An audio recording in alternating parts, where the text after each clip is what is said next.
পরিসংখ্যানের খাতাটা হাতে টেনে নিলে মাশরাফিকে পিছে ফেলার কেউ নাই। টাইগার জার্সিতে সর্বকালের সেরা ওয়ানডে অধিনায়ক, শুধু কাগজে কলমের হিসাব আর রেকর্ড বইয়ের পাতা না, লাখো কোটি ক্রিকেট পাগল বাঙালির আবেগ উচ্ছ্বাসের মধ্যমণীয় ম্যাশ। পরিসংখ্যানে ওকে মাপা না গেলেও মাশরাফির ছোট কয়েকটা অর্জনের হিসাব হাসান মাহদির কাছে। ২৯ বলে ৪৪ করেছেন মাশরাফি, তারপরেও টাইগার কাপ্তানের ৫০।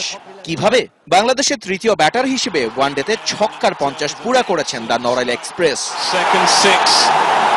ম্যাচের আগে এই কাজ করেছেন সব ফরম্যাটে রানের সেরা টাইগার তামিম ইকবাল খান, মেরেছেন ৬৪ খানা।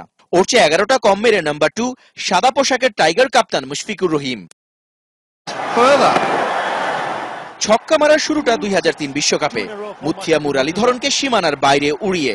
৩ বছর পর কেনিয়ার বিপক্ষে শেষ বলে ছক্কা হাঁকালেন ম্যাশ। ওয়ানডেতে প্রথমবার ৩০০ রানের ল্যান্ডমার্কে বাংলাদেশ। ইনিংসে ৫ ছক্কা, ক্যারিয়ারে দুবার মেরেছেন মাশরাফি, ২০০৬ সালে স্কটল্যান্ডে আর পরের বছর ভারতের বিপক্ষে। সাকিব আল হাসানের ৩৩ ছক্কা, আছেন ৫-এ, তবে সবচেয়ে বেশি ১৫ বার ম্যাচ সেরা বিশ্বসেরা অলরাউন্ডার। ওর পরেই আছেন ম্যাশ, ছক্কা মেরে টপকাতে না পারলেও ম্যাচ সেরার পুরস্কার হাতে তামিমকে পিছে ফেলেছেন মাশরাফি। ১০ বার ম্যান অব দ্য ম্যাচ হয়েছেন তামিম ইকবাল খান। হাসান মাহদি, ৭১।